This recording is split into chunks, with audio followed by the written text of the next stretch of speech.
Assalamualaikum warahmatullahi wabarakatuh. Anak, hari ini kita akan belajar tentang sifat-sifat operasi hitung bilangan cacah. Nah, sifat-sifat operasi hitung bilangan cacah di sini ada 3, yaitu sifat komutatif, asosiatif, dan distributif. Nanti akan saya terangkan satu-satu dari 3 sifat ini. Sebelum kita masuk ke sifat komutatif, kita cari tahu dulu apa itu bilangan cacah. Bilangan cacah itu adalah bilangan bulat positif, yaitu dimulai dari 0, 1, 2, 3 dan seterusnya. Pokoknya bilangan positif itu bilangan cacah. Berikutnya kita lanjut ke sifat komutatif. Komutatif atau pertukaran. Sifat komutatif ini hanya bisa dipakai pada operasi hitung penjumlahan dan perkalian saja. Ya, contohnya seperti ini. Komutatif itu misalkan ada angka atau kita misalkan huruf A tambah B itu sama seperti B tambah A. Jadi dibolak-balik ditukar itu sama hasilnya.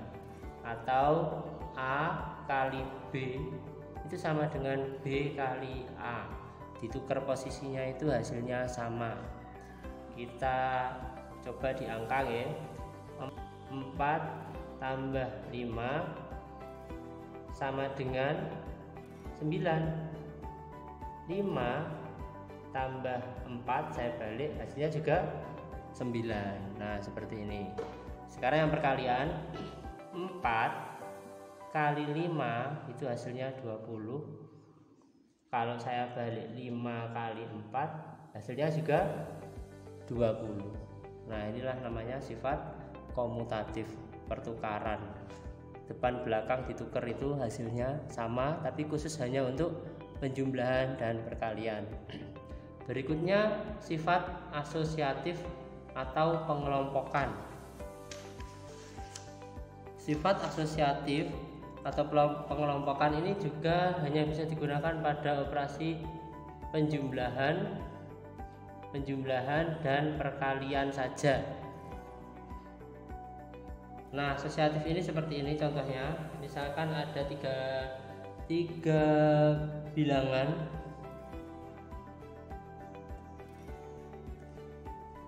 A tambah B tambah C, itu bisa kita kelompokkan A dengan B atau B dengan C. Jadi seperti ini, bisa dijadikan seperti ini: A tambah B tambah C, A dan B nya kita kurung, atau A tambah B tambah C yang kita kurung B sama C nya. Ya, contohnya seperti ini. Kita ke contoh.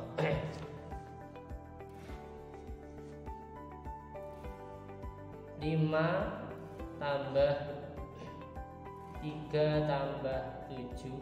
Nah, ini bisa kita kelompokkan, terserah dikelompokkan yang depan atau yang belakang, tapi biasanya kita mengelompokkan itu tujuannya supaya mudah untuk menghitung. Nah, 5, 3 dan 7 ini supaya mudah menghitungnya yang kita kelompokkan yang belakang. Nah, kenapa yang kelompokkan yang belakang? Karena kalau ini dikelompokkan hasilnya 10. 5 tambah hasilnya ini 10. Berapa 5 tambah 10? 15. Nah, seperti itu. Nah, kita ke contoh lagi. Di sini misalkan ada 3 tambah 7 tambah 8. Nah, mana yang kita kelompokkan supaya mudah untuk menghitung? Sini adalah 3 tambah 7-nya. 3 tambah 7 tambah 8. 3 tambah 7 kita kelompokkan supaya mudah menghitung. Kenapa? Karena 3 tambah 7 nilainya adalah 10. Jadi ini 10 tambah 8. Berapa? 18. Nah, itulah sifat asosiatif atau pengelompokan. Tujuannya untuk menghasilkan puluhan, ratusan terdekat. Jadi biar mudah untuk menghitungnya. Ini bisa digunakan di minimal 3 bilangan. Penjumlahan atau perkalian 3 bilangan, ya. biar bisa dikelompokkan depan atau belakangnya, minimal 3 bilangan. Sekarang yang contoh yang perkalian di asosiatif. Nah, ini contoh yang perkalian di sifat asosiatif tadi. Misalkan ada A kali B kali C. Ini bisa kita kelompokkan menjadi A kali B kali C seperti ini, yang dikurung yang depan, atau A kali B kali C yang dikurung yang belakang. Ya, ini contoh ke angkanya sekarang.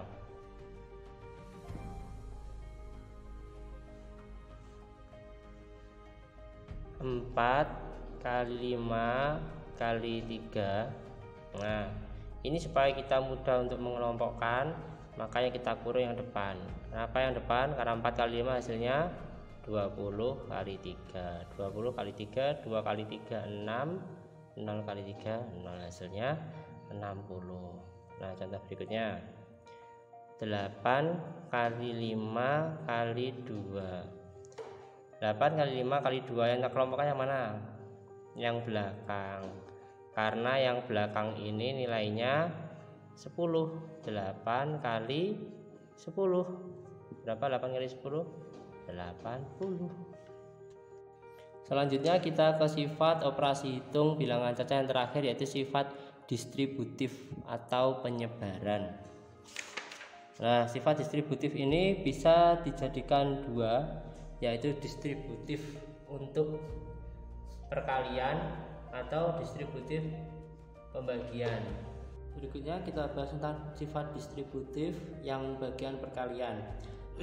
Di sifat distributif perkalian ini yaitu operasi perkalian yang akan kita uraikan menjadi penjumlahan atau pengurangan. Contohnya seperti ini, kita ada perkalian misalkan 18 dikali 3. Nah, ini supaya kita mudah untuk menghitungnya, 18 ini kita uraikan. Kita uraikan jadi penjumlahan. 18 kita jadikan 10 tambah 8, ya, 18 10 tambah 8 dikali 3. Ini yang penjumlahan, kita uraikan ke penjumlahan, atau kita uraikan ke pengurangan. 18 itu 20 dikurangi 2, baru kita kalikan 3. Paham sampai sini? 18 kita uraikan jadi penjumlahan, 10 tambah 8 hasilnya 18, atau 18 ini kita uraikan jadi pengurangan menjadi 20 kurangi 2. 20 kurangi 2 kan hasilnya 18 juga. Nah, baru kita kalikan dengan 3. Nah, di sifat distributif ini perhatikan, kita menguraikannya seperti ini. 10 kali 3 ditambah 8 kali 3. Jadi 10 kali 3, karena ini penjumlahan, ditambah 8 kali 3. Berapa 10 kali 3? 30. 8 kali 3 24. 30 ditambah 24 yaitu 54.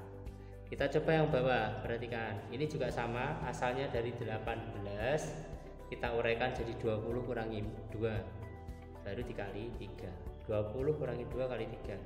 20 kali 3 dikurangi 2 kali 3. Kita yang depan dulu, 20 kali 3. Karena ini pengurangan, jadi di sini dikurangi 2 kali 3. 20 kali 3 berapa? 60 dikurangi 6. 2 kali 3 6. 60 kurangi 6 berapa? 54. Hasilnya sama. Ini distributif perkalian yang kita uraikan jadi penjumlahan atau pengurangan. Jadi konsepnya distributif perkalian ini kalau saya tuliskan menjadi seperti ini. Jika ada A tambah B dikali C, itu menjadi ini A kali C ditambah B kali C, atau kalau dikurangi seperti ini, A kali C dikurangi B kali C.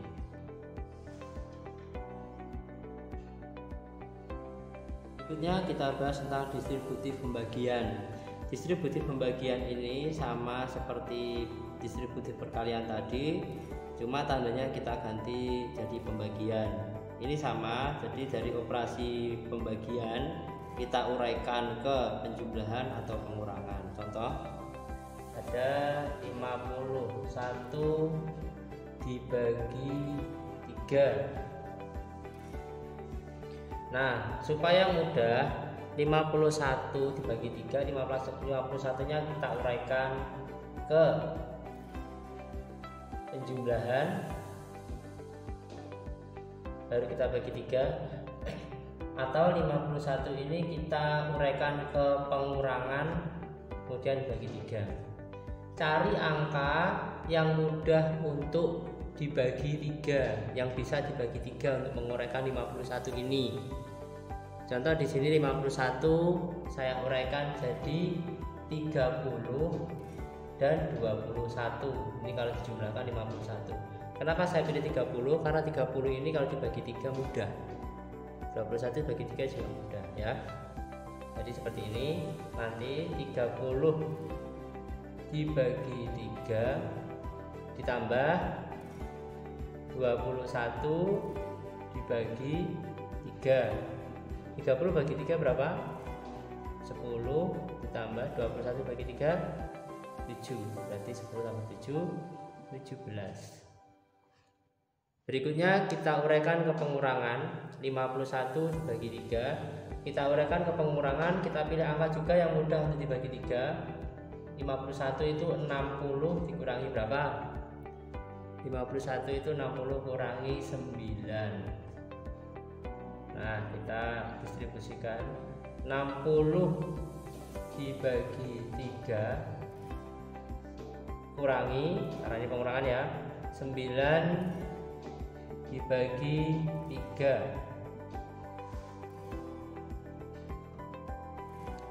60 dibagi 3 berapa? 6 bagi 3 itu 2, 0 bagi 3 0. Dikurangi 9 bagi 3 3. 20 kurangi 3 17. Hasilnya sama. Jadi kalau saya simpulkan konsepnya distributif pembagian sama kayak tadi perkalian juga. A tambah B dibagi C itu sama dengan A bagi C ditambah B dibagi C, atau A kurangi B bagi C berarti A dibagi C dikurangi karena pengurangan, kurangi B dibagi C. Nah, anak-anak, demikian materi kita hari ini tentang sifat-sifat operasi hitung bilangan cacah. Silakan simak baik-baik videonya tadi. Kalau kurang mengerti bisa diulangi videonya atau bisa WA ke Ustadz Reza. Nah, untuk latihannya nanti akan saya kirim ke grup WA. Terima kasih. Assalamualaikum warahmatullahi wabarakatuh.